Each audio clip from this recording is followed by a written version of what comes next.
Today we built the cleanest $600 gaming PC that I've ever built in almost a year of flipping PCs myself. And you can build this exact same build too just by copying this video. Let's get right into it. Alright, starting off with the parts list today for the CPU, I got this Ryzen 5 5500 for the AM4 platform. And to match the AM4 platform, we got this nice B550 Phantom Gaming motherboard from ASRock, super clean with Wi-Fi as well. For the RAM, we got this Thermaltake Tough RAM. It is a 16 gigabyte set. Each stick is 8 gigabytes of DDR4 3600 megahertz RAM with RGB, all fancy. For the SSD, we got the Patriot P400 Lite. This is a 1 terabyte version. This is the cheapest Gen 4 SSD that I could find on Amazon, and that's why we went for this SSD. For the graphics card, we got a sweet deal on this RTX 3070 8 gigabyte version. It is used, and this card gave me lots of grief, and we'll get over that later. For the power supply, we got this RAIDMAX 750 watt. It's a beautiful power supply, and we got a really good deal on this one too. Going over our budget now for the Ryzen 5 5500. We did get this brand new off of Amazon during Prime Day. We were able to snag this for $61. Right now it retails for about $74. Is the cheapest that you can find anywhere, Amazon Newegg, for a brand new Ryzen 5 5500. Comes with its stock cooler. For our B550 board, we did get this brand new also off of Amazon for $90. No deals on this one. We just got this for retail price. Comes with its own Wi-Fi antennas, I/O shield, SATA cables, so we're all set. For our kit of RAM, we got a really good deal off of eBay. We got this 16 gigabyte kit of RAM for only $40.65 after shipping. On the eBay auction, I actually only paid $35 was my bid, but plus taxes and shipping, it was an extra $5, but still $40 in today's RAM market for 16 gigabytes of DDR4 3600 megahertz RAM is really good, especially since it has RGB and it matches our white aesthetic. And again, for the SSD, I just went for the cheapest Gen 4 SSD that I could find. That's 1 terabyte version. We got this for $60 off of Amazon, brand new. So for this RTX 3070, we have a story. We did get this used off of eBay for only $188.60, which is a really great deal because usually 3070s are going around for $220 to $240. So we saved ourselves around $60 to $70 there. We got a really good deal on this one. The only thing is the seller did say that it was overheating, so we will have to replace the thermal paste and thermal pads, which we'll do anyway, since we are spray painting this card. I really like spray painting these Gigabyte cards. They're so easy to spray paint and they look really clean after. So this 750 watt RAIDMAX PSU is rated tier C on the PSU tier list, which means that it's perfect for our budget build. I wouldn't go any lower than a tier B for any budget above $1,000, but since our budget is only $600, this is a perfect PSU for that. So to match our white aesthetic, I did go with these Asia Horse extension cables, which are white. They're really clean because they have their own combs and everything. They're just super fresh, and I was able to get these brand new off of eBay for retail price, which is $20. Now for the assembly of the actual computer, how I like to start is I take the motherboard out of its box and I place it on an anti-static surface. The actual motherboard box is a perfect anti-static surface for the motherboard. Before I put the CPU in, what I like to do is I like to unscrew these placeholder brackets for the actual cooler so that we could just have a free space to put in the CPU and then put in the cooler right after. So the trick with AM4 CPUs is you want to align the arrow on the actual CPU with the arrow on the motherboard. That's how you know what orientation the CPU is supposed to be. You unlatch, place the CPU down, give it a little wiggle, make sure it's in its socket, and you would latch down. But the issue with this CPU that we ended up finding is that it wasn't seating properly. Upon further inspection, I found that there were actually a few bent pins on the CPU in each corner. Now, to unbend the pins is actually extremely easy on these AM4 CPUs. What I ended up doing is I just used my tweezers to unbend them. You can use a razor blade or a really thin credit card to unbend them. But after unbending them, I just seat it in its socket. It's seated perfectly, and I latch it down. And now to put on the stock cooler. Now for these stock coolers, I think that they're really clean. Some people may not think so, but I do. They have pre-applied thermal paste on them, and the thing is with these stock coolers is the natural orientation of the cooler is either the AMD logo is on the right side or it's on the left side, which is kind of annoying for me because aesthetically for me, I would want the AMD logo to be on top. And there is a way to fix this. If you look at the screws on the actual mounting bracket for the fan, you can just unscrew that mounting bracket, reorient the fan, and then re-screw it on. So before we do that, we are going to put the stock cooler in the actual motherboard, screw it in there, make sure it's all tight, but not too tight because we don't want to stress the board. And now we can reorient the actual stock cooler to look a lot more aesthetically pleasing. Before we do that, we put in our sticks of RAM. We first put in one stick and we put them in the A2 and B2 channels because those are the best. We make sure that they click in, and when you're clicking it in, it's just uncomfortable enough to where you think that you're breaking it, but comfortable enough to where you know that it's set in. Moving on to the SSD, we just put it in its NVMe slot, and we take our screw and we screw it down, not too tight as well, because we don't want to bend the actual NVMe SSD. For our graphics card, make sure to unpin that little latch for the card and just seat it in there. We bring the motherboard to the side of the box so that the graphics card can hang over, and yeah, now we got it seated. So now to plug in all the cables, we bring out a power supply, we plug in that stock cooler, and so with our PSU, we make sure to plug in the motherboard power, the CPU power, and then the PCIe power, which is for our graphics card. On our graphics card, we do have one 3x2 and then another 4x2, and this is totally fine. After having everything plugged in from the PSU, now we can test the computer and see if it works. And it should boot right up. You see the fan spinning on the power supply, on the CPU cooler, the RAM RGB is showing up, the graphics card RGB, everything's looking great. So it's powering on successfully, everything's working fine. We just need to see if this is booting on the screen. After hooking up the board to my TV using an HDMI cable, I just shorted the power pins again using my screwdriver, waited it for boot, and it booted right up into the BIOS. It told me I had a new CPU installed, which is correct. So now I know that this system has booted up correctly. So now we can move on to the next step, which is to spray paint the graphics card and also to spray paint the CPU cooler shroud. When this 3070 did come in, it was very dusty and dirty, and so I did take it outside to blow out the fans a little bit with my electric air duster so that we could have a much cleaner disassembly of the actual graphics card back at the table.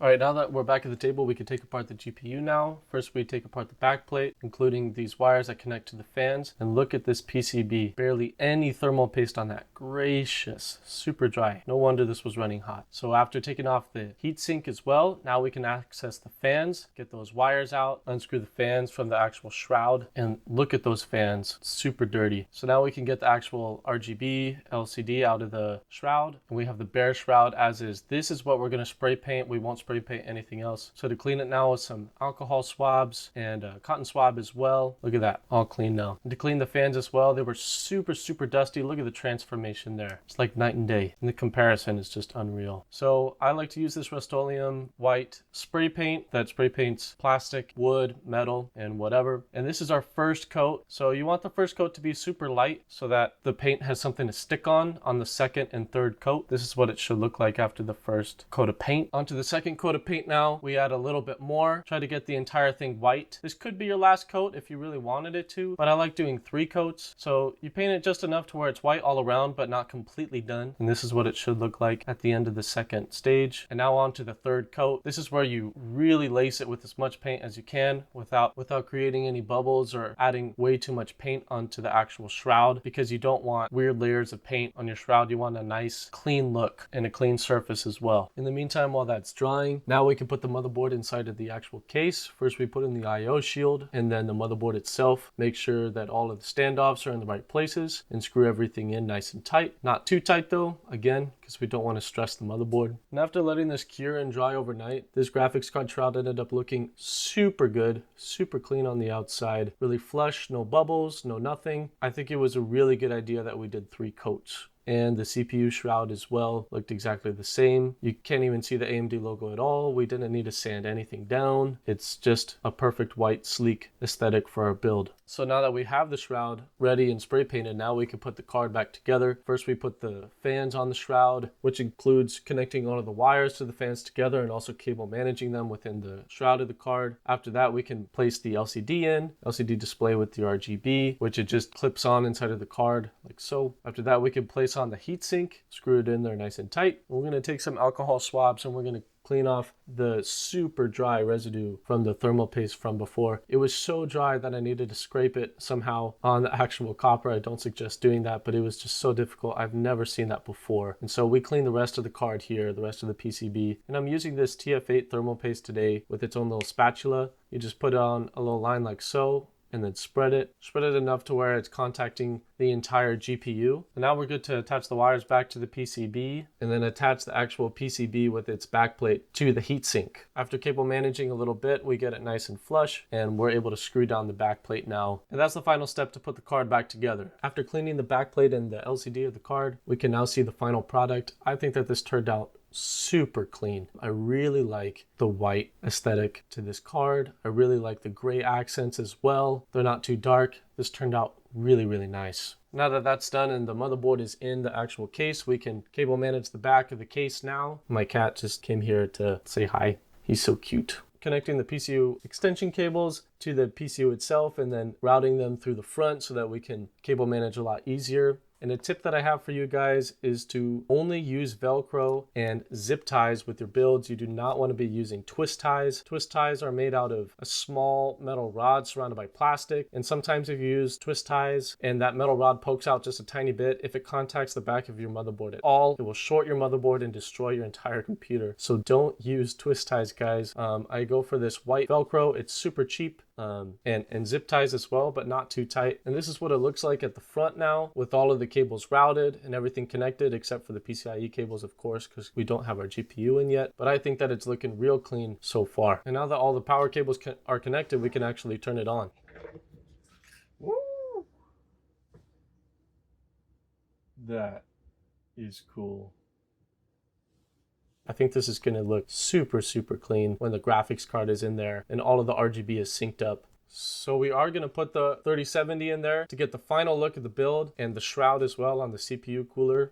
This build is turning out to look super cool. There's the cable management for you guys. I know it's not perfect, but it's the best that I know how to do. And now to take off the plastic wrap from the glass, hear this out.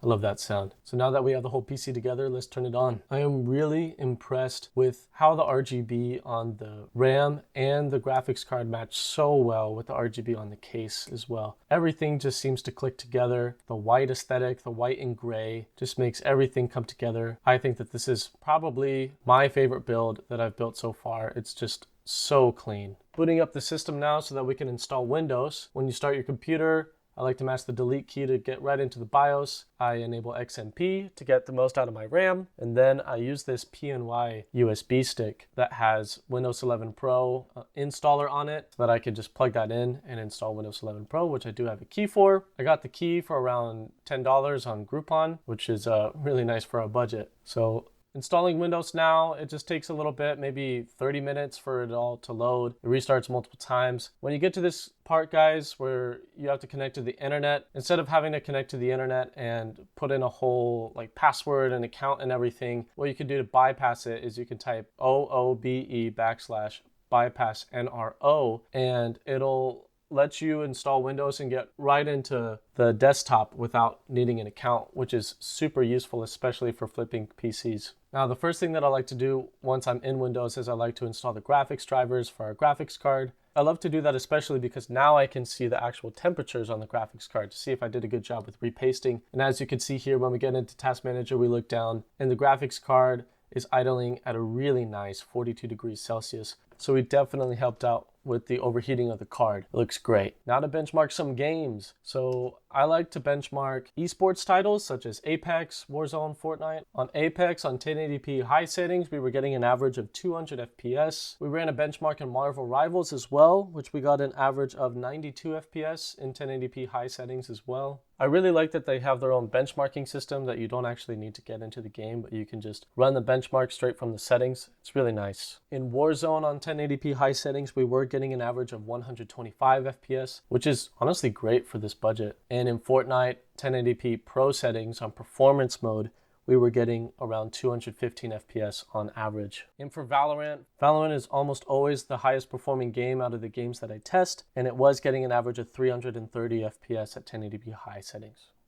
So now that we got everything benchmarked, we're ready to sell this PC. So how we're going to price this PC is we're going to throw $150 on top of the average used and new price of each of the parts. Since that was $710, the average price, we are going to list this PC for $850 on Facebook Marketplace. We did end up spending only $603, so if we can get our asking price, we would make a profit of $246, which is really good. All in all, guys, I'm really proud of this build. I really like the aesthetic. I love that we have a great price to performance with only $600 in our budget. We were able to get an RTX 3070 in there, and there are some ways that you could cut back on this budget. For instance, this case cost around $100. If you got a case that costs far less, then you could maybe allocate the rest of that money to more RAM, or perhaps a Ryzen 5 5600, which would definitely increase your performance. One mistake that I did make with this build that I do regret is that I did get a motherboard that does not support USB Type-C because our case does. That was just an oversight that I made, a mistake on my part, and that is my bad. I will let the customer know when I sell him this PC that the motherboard does not support USB Type-C, but the case does, so if he were to upgrade his motherboard in the future, he would definitely be able to have that feature. But overall, I am so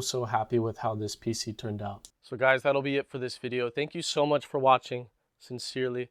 If you did enjoy the video, please consider subscribing and leaving a like, maybe a comment. Let me know what I could have done better, what you would have done yourself. Let me know what you liked about the video, and I hope to see you guys again soon.